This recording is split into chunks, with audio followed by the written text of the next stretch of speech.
Bonjour à tous et bienvenue dans ce nouvel épisode de Je vous ai pas dit, j'adore les films. Aujourd'hui, on va parler d'Amélie Poulain.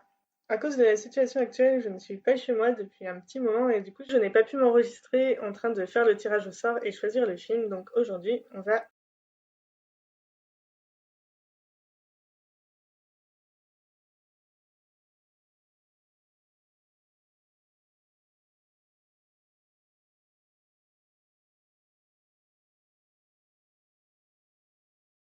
donc Le fabuleux destin d'Amélie Poulain. De quoi ça parle? Amélie est une jeune fille timide et rêveuse qui préfère vivre dans sa tête plutôt que d'affronter le monde et de se mêler aux autres, ce qui la contraint à une certaine solitude depuis son enfance. Une suite de coïncidences font l'inciter à se mêler de la vie des autres et à s'ouvrir un peu plus au monde, et peut-être lui donner le courage de vivre sa propre vie. Alors, un peu de contexte. Je sais pas s'il faut vraiment présenter ce hit indémodable du cinéma français. C'est un des films français qui a le mieux marché de ces dernières décennies, le film le plus connu de son réalisateur, un succès autant en France qu'à l'international et une référence incontournable encore de nos jours. Lorsque le film est sorti pour la première fois en 2001, j'étais encore une enfant. Je ne l'ai pas vu au cinéma à l'époque, mais j'ai eu l'occasion de le voir de nombreuses fois depuis, à la télé, en DVD, en famille, entre amis, en amoureux. C'est le genre de film un peu indémodable qui met tout le monde d'accord et que tout le monde aime bien regarder. J'ai eu la chance de le voir à différentes époques de ma vie, de l'adolescence jusqu'à mes 30 ans, donc récemment, et honnêtement j'en ai retiré des choses différentes à chaque fois. C'est un film assez riche pour parler à différentes générations et dont on peut tirer des leçons et des réflexions à différentes périodes de notre vie. Le film a été réalisé en 2001 par Jean-Pierre Jeunet, qui est un réalisateur français très connu et à qui on doit plusieurs excellents films comme Délicatessen, La Cité des Enfants Perdus ou Un long dimanche de fiançailles. Il a également réalisé le quatrième film de la série Alien, que pour ma part je n'ai pas vu. Je crois qu'il est assez décrié parce qu'il est plutôt différent dans le style des films précédents. Je vous laisse regarder et vous faire un avis par vous-même. Jean-Pierre Jeunet peut être considéré comme un auteur dans le sens où il a des gimmicks de réalisation précis et des thèmes assez récurrents. Il y a beaucoup de vidéos sur internet qui analysent son style de façon plus approfondie, et j'avoue que c'est pas vraiment ma spécialité donc je ne vais pas m'attarder dessus, mais il y a quelques éléments intéressants dans son travail sur lesquels on peut s'attarder. Par exemple, dans ses habitudes de réalisation, il y a l'utilisation du fisheye, un objectif de caméra utilisé pour filmer un objet en très gros plan, ce qui a pour conséquence de déformer l'objet, comme quand on regarde par l'œilleton d'une porte par exemple.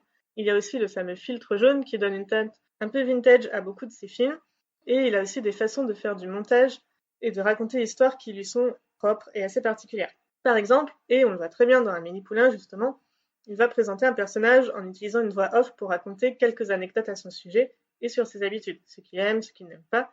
En général, ce sont des détails assez précis et spécifiques et qui n'ont pas forcément de lien avec l'histoire.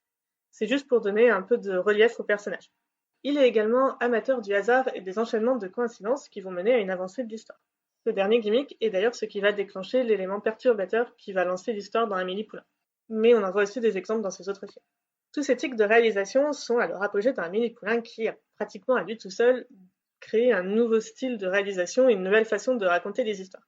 Le film est tellement passé dans la culture populaire que ses tropes et ses scènes les plus connues font pratiquement partie de la pop culture, ou en tout cas de la pop culture française. Il n'en reste pas moins que dans Amélie Poulain, ils sont parfaitement bien utilisés et servent l'histoire tout en la rendant intéressante. En effet, notre personnage principal est rêveur, amoureux des détails et des petites coïncidences qui donnent sa poésie à la vie, et la façon dont le film est raconté nous aide à entrer dans son univers. Le film ayant presque 20 ans et ayant bien infusé dans la culture populaire, il est parfois perçu comme un peu niais ou simpliste. Je pense qu'il est inévitable pour un film ou une œuvre artistique, quelle qu'elle soit, qui a connu un tel succès, de voir ses bons côtés mais aussi ses défauts être exacerbés avec le temps. Le film choisit de mettre en avant les timides, les petits gens, les petits bonheurs et les choses simples de la vie. C'est un film qui essaie résolument d'être positif et de voir les choses du bon côté, et qui prône la victoire de ces gens-là, des gens qui sont un peu cachés, oubliés, mis de côté, contre l'étroitesse d'esprit et la mesquinerie. En cela, on peut voir sa conclusion comme un peu niaise puisqu'il finit clairement en happy end, mais c'est sauter un peu vite aux conclusions. Tout est loin d'être parfait dans l'univers du film, où au contraire les gens sont tous aux prises avec leurs problèmes et leurs imperfections. C'est d'ailleurs ce qui fait son intérêt et, je pense, une partie de son succès. Il s'intéresse à des gens qu'on ne met pas forcément en avant habituellement, pas des grands chefs d'entreprise ou des journalistes à succès qui habitent dans des appartements parisiens de 200 mètres carrés. Ici, on suit plutôt des serveuses, des vendeurs, des retraités, des gens du quotidien. Je sais pas à quel point ça touche les gens à l'international, peut-être que ça leur paraît très exotique, Mais le film touche une corde sensible pour mes compatriotes dans le sens qu'il est vraiment très français.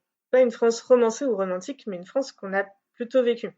En tout cas, j'en ai le sentiment. Peut-être que c'est pas partagé par tout le monde, mais en tout cas, on voit que ça a été fait par quelqu'un qui a vécu et qui a grandi en France, et ça touche forcément, au moins en partie, des choses qu'on a nous-mêmes vécues. En plus, je l'ai revu récemment, donc en tout début du confinement, alors que j'avais rejoint mon compagnon en Allemagne, et que je ne savais pas du tout quand je pourrais rentrer chez moi. Ma situation n'a rien de dramatique, j'ai de la chance, je n'ai pas été seule, j'ai un chez moi où revenir, etc. Tout va bien, mais sur le moment, c'était une période un peu anxiogène, avec beaucoup d'incertitudes, on ne savait pas du tout ce qui allait se passer, et ainsi de suite. Et voyant le film à ce moment-là, il m'a frappé droit au cœur. Tant il me rappelle pas spécialement ma ville, mais un chez moi, une atmosphère faite de souvenirs d'enfance, de façon de vivre, d'habitudes familiales. Bien sûr, la vision de la France qu'il propose est déjà sans doute une version assez parisienne, et en plus un peu aseptisée et fantasmée. Je refuse de croire personnellement que Paris ait pu être aussi vide de monde à aucun moment dans son histoire, à part ces 2 derniers mois, effectivement. Mais les décors, les gens et les environnements ont quelque chose qui sonne juste, et je pense que c'est une partie de ce qui a plu aux gens à l'époque. En tout cas, aujourd'hui, c'est une partie de ce qui fait le charme du film.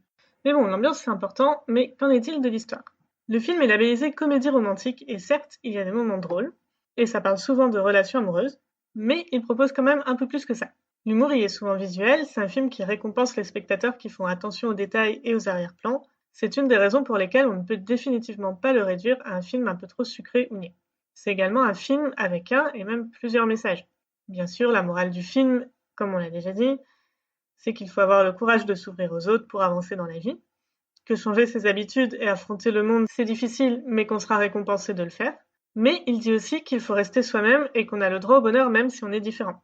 En particulier, il se met du côté des timides, des rêveurs, des gens un peu décalés. C'est le cas avec Amélie, bien sûr, mais aussi avec son voisin qui souffre d'une maladie le rendant extrêmement fragile face au monde physique, ou par exemple avec le commis du vendeur de légumes, qui est maltraité par son patron qui le considère comme trop simplé. De manière générale, on est plutôt du côté de ceux qui sont un peu bousculés par la vie. En termes de représentation, on est plutôt pas mal, avec une femme en personnage principal, bien sûr, et surtout une assez bonne parité dans les rôles secondaires, ce qui est pas si courant. Le film passe le Bechdel-test, d'ailleurs, même si une grosse partie des conversations tourne autour des intérêts amoureux des uns et des autres. Intérêts amoureux qui sont principalement hétérosexuels, il faut le dire. On a un peu de tout dans les seconds rôles, plus ou moins positifs, mais c'est intéressant de voir qu'ils sont aussi bien féminins que masculins.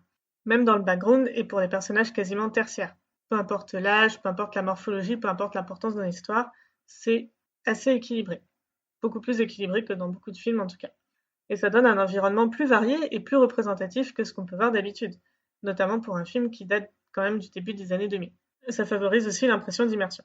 Bien sûr, c'est pas une représentation incroyable et moderne du genre féminin, mais ça donne l'impression que le masculin n'est pas le genre par défaut et c'est plutôt rafraîchissant. Comme je disais, la représentation des personnes LGBT+, par contre, n'est pas au maximum. On a un vague rôle tertiaire qui apparaît pour une scène et presque une blague, donc c'est pas vraiment ouf. Et par ailleurs, le casting est quand même très blanc, on va pas se mentir. Bref, il y a clairement des points qui peuvent être améliorés, même si le casting n'est pas non plus le plus lisse qu'on ait pu voir dans un film français. Pour ce qui est des acteurs, ils sont d'ailleurs très inspirés. C'est le film qui a révélé Audrey Tautou, qui lui a permis de se faire connaître et de se lancer dans une carrière assez bien remplie, même encore aujourd'hui. Les autres acteurs sont excellents et ils font toujours mouche même quand ils n'apparaissent que pour quelques répliques. On retrouve plusieurs acteurs habitués des films de Jean-Pierre Jeunet, dont notamment Dominique Pinon, Urbain Cancelier ou Tiki Olgado, car Jeunet fait partie des réalisateurs qui aiment travailler avec des acteurs qu'il connaît bien. Il aime aussi travailler avec des acteurs qui ne sont pas forcément des têtes d'affiche, ce qui est plutôt cool car ça fait plus de rôles pour des acteurs moins connus mais talentueux et ça fait aussi des films moins lisses, plus intéressants et plus rafraîchissants. Et pour conclure, on ne peut pas parler d'Amélie Poulain sans parler de la merveilleuse, superbe et magnifique OST du film qui a été composée par Yann Tiersen. Tous les morceaux sont sublimes et restent en tête. Il a réussi à caser de l'accordéon pour donner un petit côté parisien sans que la musique soit insupportable, bien au contraire. Je pense que de nos jours, tous les morceaux sont ultra connus, vous les avez tous en tête, vous les avez entendus 1 million de fois. Elle accompagne parfaitement le film, elle accompagne parfaitement les sentiments, même si vous l'écoutez comme ça, vous aurez des feels plein le cœur. C'est une des meilleures OST de films qui a été faite, tout simplement. Pour résumer, Amélie Poulain est un excellent film, peut-être le meilleur à ce jour d'un réalisateur de talent, qui met en scène plein de gens très doués pour raconter une très bonne histoire. Je vous défie de ne pas être touché, même si vous n'êtes pas spécialement français, et de ne pas en ressortir avec le sourire en lèvres. Je vous recommande donc très fortement Amélie Poulain, qui est un incontournable à mon avis. Il vous plaira ou il vous plaira pas, mais il est vraiment très intéressant et il fait partie des films qui ont marqué le cinéma et qui ont inspiré beaucoup de gens par la suite. Et il y a quand même de bonnes chances que vous passiez un bon moment. Voilà, merci d'avoir écouté cet épisode.